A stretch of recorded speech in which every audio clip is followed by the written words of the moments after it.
Hey guys, welcome to London Lips YouTube channel. Welcome if you're new and welcome if you're not. So RUDY FARIAS has spoken out. He has actually done an interview.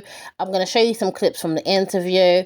But, he spoke about, how he felt, how he lived as a prisoner, about just wanting to be, free to live his life. Rudy was missing for over 8 years, but he was not missing. His mother was hiding him during these 8 years, and he allegedly suffered some horrendous things within this time. I'm going to show you a bit of the clips, and then I'll talk to you again after that. To you. Wanted to live my life, and just something inside of my brain kept going back to her, like, she was my life support in a sense. I needed her. Or at least she made me feel that way. She locked me in there pretty much mentally. Just Quanell told the media last week. About what in particular? Last week. About. You've heard or seen what Quanell told the media last week. About what in particular? About things that he says that you told him in that hotel room last week.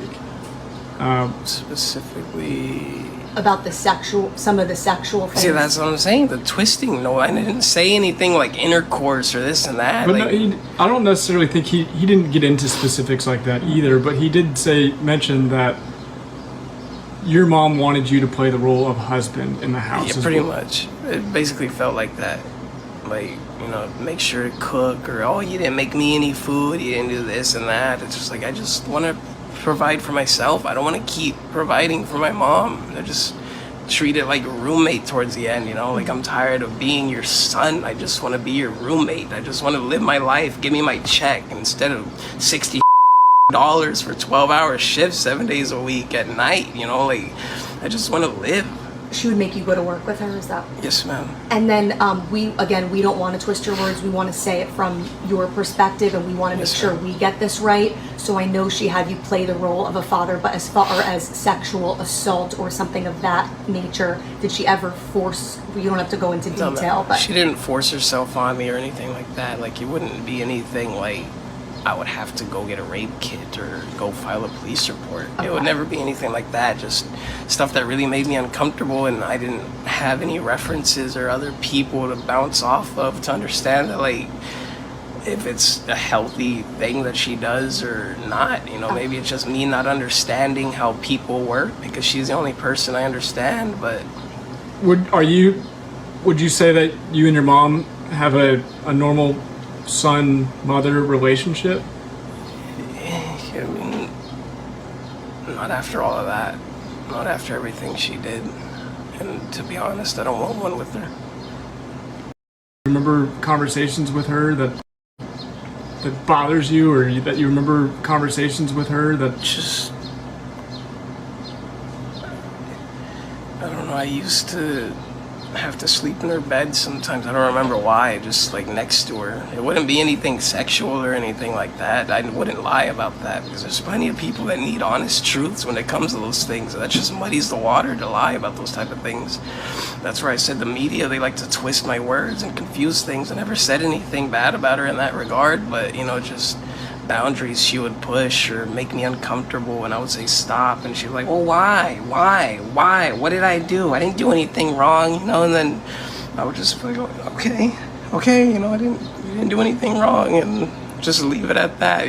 Just push my boundaries if you want, do whatever you had to do. And I would just be like a people pleaser, but I didn't have people to please, just my mom. I didn't have anybody to take care of or, help understand me. It was just her all the time, my mom. How hard has it been that sticks out in your mind that bothers you, or that you remember conversations with? So as you've seen in the videos, he talked about a lot of things. He talked about, how he felt like he was a prisoner. He just wanted to be free. He talked about that. He just wanted to be able to, live his life. He said that she would manipulate him to saying things. He would get arrested for speeding tickets. And then she would, tell him what to say when he gets arrested. She would brainwash him. He says he wanted to be free. He wanted to have the free will to live. She manipulated him into staying all the time. And it was a feeling like Stockholm Syndrome. And that's, Stockholm Syndrome is when you're attached to you know, your kidnapper. He felt like it was like he has developed that. When his friends and family would come over, he would have to hide, you know, and he didn't know many people, you know, only her. So she was the only person he felt like he could trust. And there wasn't anyone else that he could like ask things to verify things that he wasn't sure about. He would feel stuck at home. You know, if someone came up to the door, his mum would make him stay in the room. He'd have to keep the door locked. He couldn't let anyone in. He couldn't make any sounds. So he was often having to be, you know, very silent within his house. When his family members would come and visit his mother, he would just sit by the door and listen. And he would have to be happy and cheerful on the other side of the door. He expressed wanting to scream for them, but he knew he couldn't. And he felt like the only person he could trust was his mum. Now, regarding, you know, the serious allegations and claims that were made by Quanell X, you know, he has said these are not true. He denies them. He said she didn't force herself onto him or anything like that. It would never be anything like that. It was just stuff that made him feel really uncomfortable. So that's what he said. He was asked if he thinks him and his mum have a normal son and mother relationship. And he said, not after all of that. Not after everything she did. And to be honest, I just don't want one with her. So that what was said. You know, he says he's relieved now. He feels a relief now. It feels like, you know, he's just at peace now. He just feels happy, you know. I feel so sorry for him. You know, throughout the interview, he seemed, you know, quite shaky. He seemed quite nervous. I could tell he has been through a lot.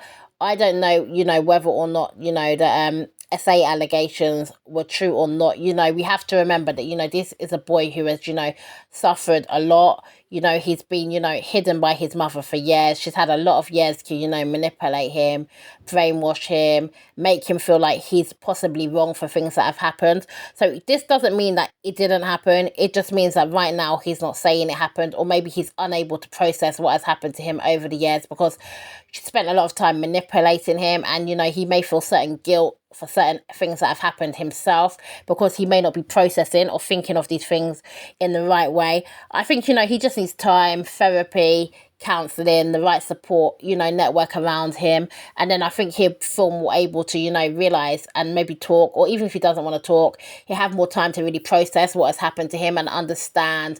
And he needs time to, you know, be able to blend back into, you know, society and just to get well. I'm going to still keep an eye on this case because I want to see if, you know, any charges are brought against this mother. This mother, you know, to me, she's definitely committed a range of crimes, and I would expect criminal charges to be brought against her. If not, something is definitely not right here. Quanell X, obviously what he said has been discredited here. I don't know if, you know, what he says he heard.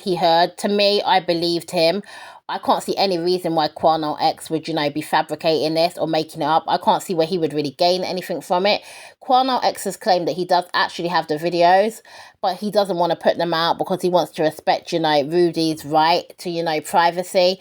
And I think whether or not, you know, he heard the allegations or not, and even if he does have these allegations recorded, I understand that he doesn't want to put them out for Rudy's sake, and he has to bear in mind that I don't think Rudy would be, you know, not saying to hurt him or to discredit him as a person. I think it would just be that Rudy, you know, is going through a lot right now, and he's, you know, deciding what he would want the public to know and what he would not want the public to know, and he's confused, and he's been through a lot. And I think Quanell X, I think the best thing is for him to possibly not release the tapes, just not right now, not at the moment, not while Rudy is, you know, going through so much. Anyway, guys, let me know what you think in the comments below. Thanks so much for watching. Don't forget to subscribe, and I'll see you guys on another one. That's what they call me. Promise that